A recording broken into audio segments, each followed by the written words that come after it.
अस्सलाम वालेकुम स्टूडेंट्स। आज हम डिस्कस करने जा रहे हैं चैप्टर 4 के एक्सरसाइज के न्यूमेरिकल्स कंप्लीटली। ठीक है, अगर आप मेरे चैनल पर नए हैं तो मेरे चैनल को सब्सक्राइब कीजिए, लाइक कीजिए और शेयर कीजिए बाकी तमाम स्टूडेंट्स के साथ और फेलोज के साथ। तो सबसे पहले चलते हैं हम न्यूमेरिकल प्रॉब्लम्स पे। ठीक है, सबसे पहला न्यूमेरिकल है हमारे पास, a man pushes a lawn mower with a 40 newton force. हमारे पास एक पर्सन है जो कि लॉन मूवर जो होता है उसको मूव करवा रहा है कितनी फोर्स के साथ, 40 न्यूटन के साथ, directed eight an angle of 20 degree. उसमें एंगल हमें कितना दिया गया है, 20 डिग्री एंगल दिया गया है। ठीक है, उसके बाद हमारे पास है the downward from the horizontal find the work done by the man as he cuts strips of the grass 20 metre long. तो आपने क्या फाइंड करना है, उसका वर्क डन फाइंड करना है, वो कितने डिस्टेंस तक डिस्प्लेसमेंट वो वर्क डन कर रहा है, 20 मीटर तक। ठीक है, मतलब अगर एक ग्राउंड है जिसमें ग्रोसरी ग्राउंड है जिसमें हमारे पास घास लगा हुआ है, ठीक है, तो उसमें एक पर्सन है वो एक मशीन के जरिए से उस घास को क्या कर रहा है, कट कर रहा है। ठीक है, उसने कितना कट किया, 20 मीटर तक। आपने क्या करना है, उसका वर्क डन फाइंड करना। और ये 1 मिनट में होने वाला सवाल है। आपको अच्छे से पता है कि वर्क डन का आपका इस चैप्टर का पहला फार्मूला है W इक्वल है F.D। F D किसके इक्वल होगा, कॉस थीटा के। थीटा हमारे पास कितना है, 20 है, F कितना है 40 और D कितना है 20 और कॉस 20 पर हमारे पास इसकी वैल्यूज पुट करते हैं। इन तमाम वैल्यूज को आपने सिंपल क्या करना है, सॉल्व आउट करना है। तो cos 20 पे हमारे पास होता है 0.93। ठीक है, 20 मल्टीप्लाई बाय 40, तो हमारे पास इसका जो आंसर आएगा वो आएगा 751.68 जॉब। अगर आप इसको पावर में लिखना चाहते हैं तो पावर में भी लिख सकते हैं, 7.5 लिख दें, इस डेसिमल को इस पॉइंट पर लेकर आए तो ये 10⁻² जूल में तब्दील हो जाएगा। तो ये हमारे पास बहुत आसान तरीन और सिंपल न्यूमेरिकल था। नेक्स्ट पर चलते हैं, हमारे पास है 4.2। ये थोड़ा सा कॉन्सेप्चुअल भी है और थोड़ा सा अंडरस्टैंडिंग वाला भी है, इसको आपने ध्यान से सुनना है। सबसे पहले हमारे पास है एक रेन ड्रॉप है, ठीक है, एंड उसका जो मैस है, एक रेन ड्रॉप है, बारिश का कतरा है, ठीक है, तो उसका मैस कितना है 3.35 10⁻⁵ kg, falls vertically at constant speed under the influence of the force of gravity and friction. ठीक है, जैसे बारिश आ रही होती है तो हमारी तरफ नीचे की तरफ बारिश हमेशा आती है। ठीक है, तो उसमें देखें कि बारिश डाउनवर्ड डायरेक्शन में मूव कर रही है और उस पर किन फोर्सेस की वजह से मूव कर रही है, ग्रेविटी की फोर्स की वजह से और फ्रिक्शन की वजह से। ठीक है, तो यहाँ पे पहले हम इसे समझ लेते हैं। सबसे पहले हमारे पास क्या है कि एक एयर ड्रॉप, रेन ड्रॉप है, ठीक है, रेन ड्रॉपलेट है जो नीचे की तरफ आ रहा है, कितनी हाइट से, 100 मीटर से। In falling through 100 metre, how much work is done by gravity and friction. हमने दोनों के लिए हमने क्या करना है, जो उस पर फोर्सेस लग रही हैं उसके लिए वर्क डन फाइंड करना है। तो सबसे पहले देखें कि हमारे पास रेन ड्रॉपलेट है, नीचे की तरफ 100 मीटर से आ रहा है। ठीक है, उसका मैस कितना है 3.35 10⁻⁵ kg। ठीक है, और उसके ऊपर फोर्सेस कौन सी लग रही हैं, आपको पता है कि जो ग्रेविटी की फोर्स होती है वो डाउनवर्ड एक्ट करती है। ठीक है, और जो रेजिस्टेंस की फोर्स है, अब रेजिस्टेंस यहाँ पे कौन सी चीज यहाँ पे रेजिस्टेंस का रोल प्ले करेगी। अब देखें कि बारिश नीचे की तरफ आती है तो जो एयर है, जो हमारे पास हवा है, वो रेजिस्टेंस के तौर पर एक्ट करेगी और वो किस डायरेक्शन में होगी, वो अपवर्ड डायरेक्शन में होगी। ठीक है, तो हम इसको क्या करेंगे, फाइंड कर लेंगे दोनों के लिए, work done for gravity and work done for friction. ठीक है, तो सबसे पहले हम वर्क डन फॉर ग्रेविटी के लिए कर लेते हैं। तो हमारे पास फार्मूला है, ओरिजिनल फार्मूला जो है वो WGF.H है। आपको पता है कि हमारे पास सिंपल फार्मूला होता है F.D, तो D को यहाँ पे हमने क्या लिख दिया है, H लिख दिया है। ठीक है, तो इसके लिए हम क्या करेंगे, सबसे पहले तो हम इसमें इसका एंगल लिखेंगे, क्योंकि यहाँ पे इसका एंगल बहुत जरूरी है, FH cos थीटा। यहाँ पे देखें कि हमारे पास ये ड्रॉपलेट है और ये ग्रेविटी की फोर्स है, इन दोनों में कौन सा एंगल है, थीटा 0 है। थीटा क्या है 0 है। तो हमारे पास F की वैल्यू यहाँ पे जो फोर्स है उसको हम बाद में पहले इसको सॉल्व कर लेते हैं। F cos 0 पे क्या होता है, आपको पता होना चाहिए, cos 0 पे 1 होता है। तो ये हमारे पास क्या हो जाएगा 1, यहाँ पे आ गया FH WG और F को, क्योंकि हमारे पास F की वैल्यू नहीं गिवन, तो हम F की वैल्यू कैसे लिखेंगे, आपने पीछे पढ़ा है MGH। ठीक है, MGH, तो हम इसकी जगह लिख देंगे, सॉरी, F इक्वल होगा mg के। F किसके इक्वल होता है, आपको पता है ग्रेविटी की फोर्स mg के बराबर होती है। तो यहाँ पे क्या आ जाएगा mgh, कंप्लीट फार्मूला। ठीक है, m की वैल्यू हमारे पास है 3.35 10⁻⁵, g की वैल्यू है 9.8 और h की वैल्यू है हमारे पास 100। ठीक है, तो ये आ गया WG। इसको आपस में मल्टीप्लाई कर दें तो हमारे पास जो आंसर आएगा वो आएगा 0.0328 जॉल। ठीक है, ये वर्क डन किसकी वजह से आ गया, ग्रेविटी के। बाकी आप सारा सॉल्व कर सकते हैं, बहुत आसान है, लेकिन इसमें जो चीज इंपॉर्टेंट है वो ये कॉज का एंगल है। वर्क डन बाय फ्रिक्शन, इसके लिए हम क्या करेंगे, दोबारा से इसको, अब हमने जो फोर्स है उसको स्मॉल एफ से जाहिर किया है, ये फ्रिक्शन को शो कर रहा है। किसको शो कर रहा है, फ्रिक्शन को। FH cos theta, FH cos theta. अब यहाँ पर देखें कि यहाँ पर हमारे पास ड्रॉपलेट डाउनवर्ड डायरेक्शन में है और रेजिस्टेंस की फोर्स किस डायरेक्शन में है, अपवर्ड डायरेक्शन में। तो इसमें कौन सा एंगल एक्ट होगा, 30 इक्वल है 180 के। किसके इक्वल होगा, 180 के, क्योंकि दोनों क्या है, एंटी पैरेलल है और अपोजिट डायरेक्शन में मूव कर रहे हैं। तो हमारे पास यहाँ पर क्या होगा, FH cos 180, cos 180 पर क्या होता है, -1, FH -1 आ जाएगा, FH WF। ठीक है, अब ये जो F है फ्रिक्शन की फोर्स है, तो वो कहता है ये फ्रिक्शन की फोर्स क्योंकि वर्क डन के बराबर है, तो F किसके इक्वल होगा, वर्क डन के। वर्क डन किसके इक्वल है, और वो वेट के। हमारे पास क्या होगा, ये mg के बराबर होगा, क्योंकि फ्रिक्शनल की फोर्स जो है ये बराबर होती है mg के। मतलब जितना हमारे पास उस ड्रॉपलेट का वजन होगा उतनी ही उस पर क्या लगेगी, फ्रिक्शनल फोर्स लगेगी। अगर आपको समझ नहीं आई तो ये हमारे पास इस तरह से होगा। F क्या होगा, mg, साथ माइनस का साइन होगा और h। ठीक है, तो यहाँ पर देखें कि हमारे पास बिल्कुल सेम कैलकुलेशन होगी, लेकिन साथ क्या आ जाएगा, सिर्फ माइनस का साइन आएगा, -5, 9.8 और 100, इन सबको मल्टीप्लाई करें, सेम आंसर आएगा आपके पास 0.328 जॉल। लेकिन साथ क्या आएगा, माइनस, साथ क्या आएगा, माइनस का साइन आएगा।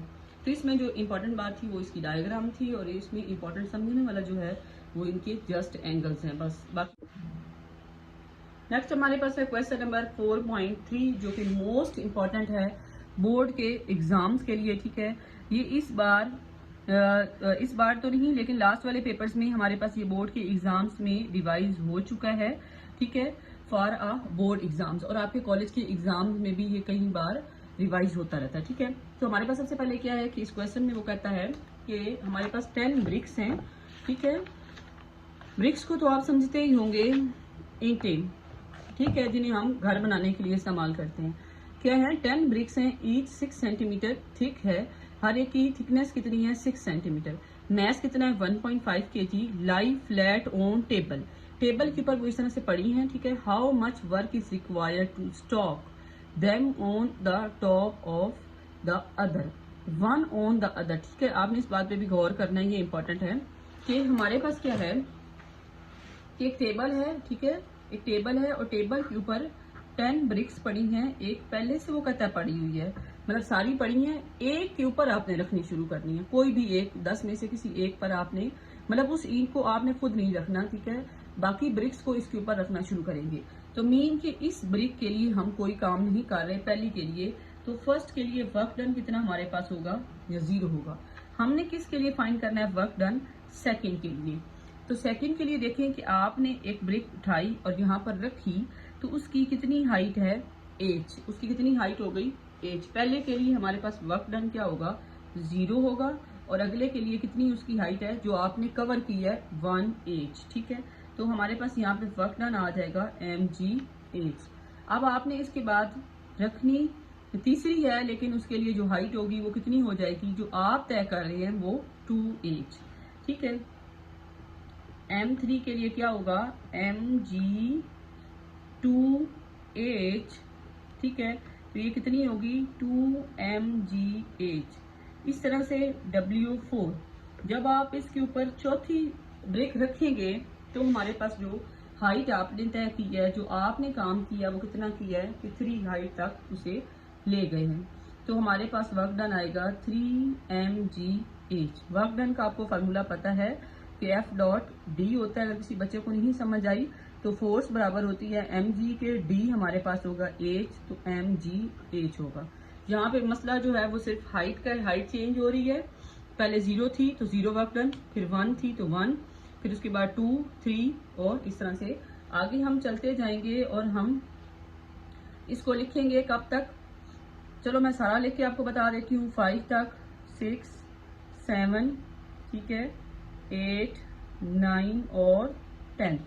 हर एक में क्या होगा, हर एक में सिंपल फर्क पड़ता जाएगा कि यहाँ पे 4 आ जाएगा, 4, यहाँ पे 5, यहाँ पे 6 और यहाँ पर 7।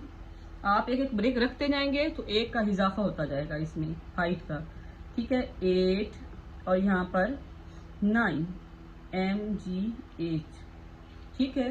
तो यहाँ पे बच्चे बड़ी मिस्टेक करते हैं कि वो इस वर्क डन को डायरेक्ट, मतलब वर्क डन 1 के लिए 1 ले लिया, दूसरे के लिए 2, 3, 4, 5 और डायरेक्ट 10 तक पहुंच गए। तो आप लोगों ने यहाँ पर इस बात का ख्याल रखना है कि एक ब्रिक पहले से पड़ी है और उसने क्वेश्चन में कहा है कि पहले से पड़ी है और उसके लिए आपने कोई वर्क डन नहीं किया, तो आपने बाकी 9 के लिए वर्क डन करना है। तो इस वजह से इस तक 9 तक हम हाइट कवर करेंगे।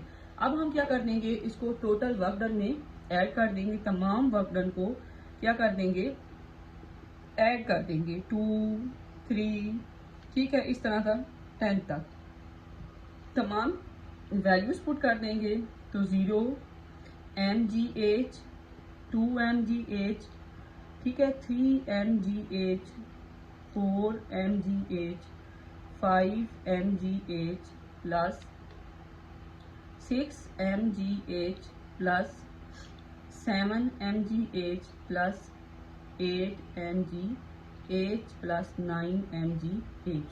इनको जब मैं प्लस करूंगी इन सबको, ठीक है, तो ये हमारे पास तकरीबन बराबर होंगे किसके, 45 MGH के, ठीक है। तो ये हमारे पास टोटल वर्क डन आ जाएगा।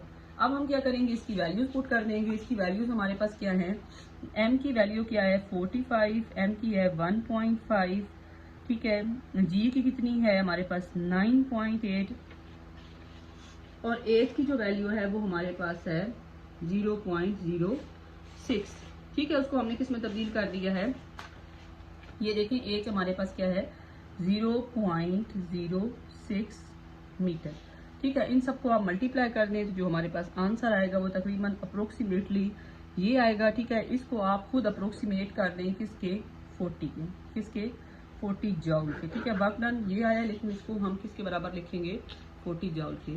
तो नेक्स्ट हम चलते हैं क्वेश्चन नंबर 4.5 पर। जो 4.4 पर, 4.4 में वो क्या कहता है 4.4 a car of mass 800 kg traveling at 54 km per hour is brought to rest in 60 meter।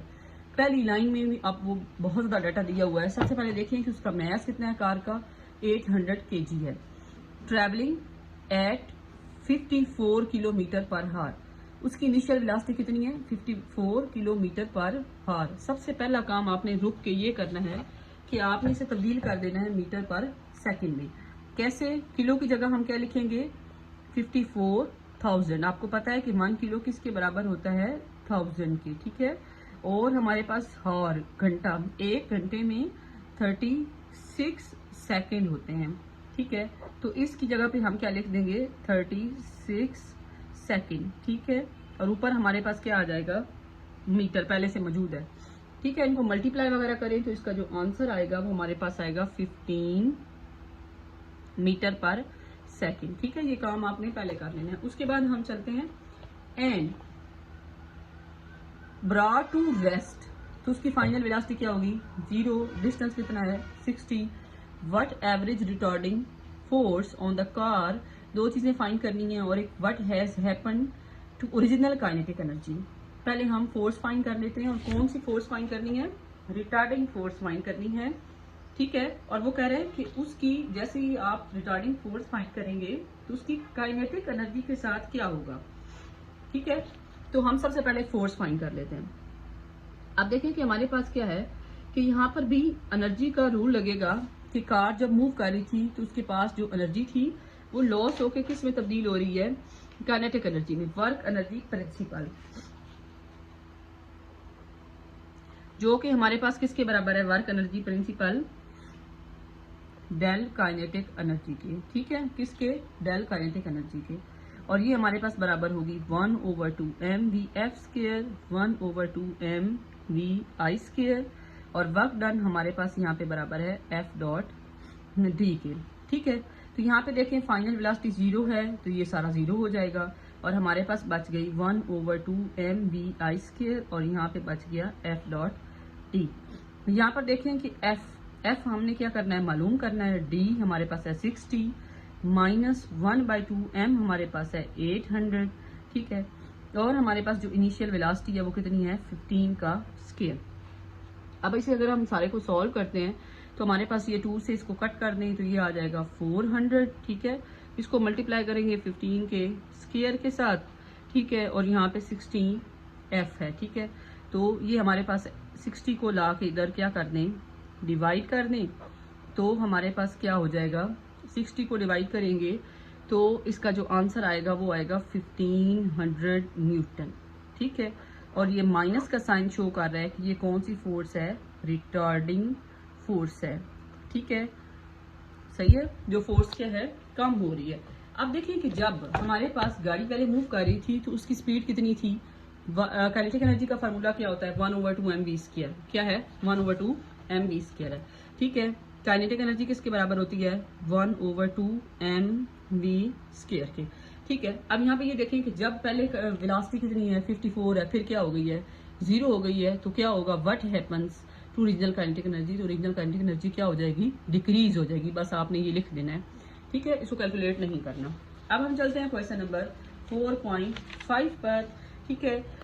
हमारे पास है 1000 kg automobile at the top of an incline 10 metre high and 100 metre long. हमारे पास एक गाड़ी है, ठीक है, वो कितनी ऊंचाई पर मौजूद है, 10 मीटर पर, ठीक है।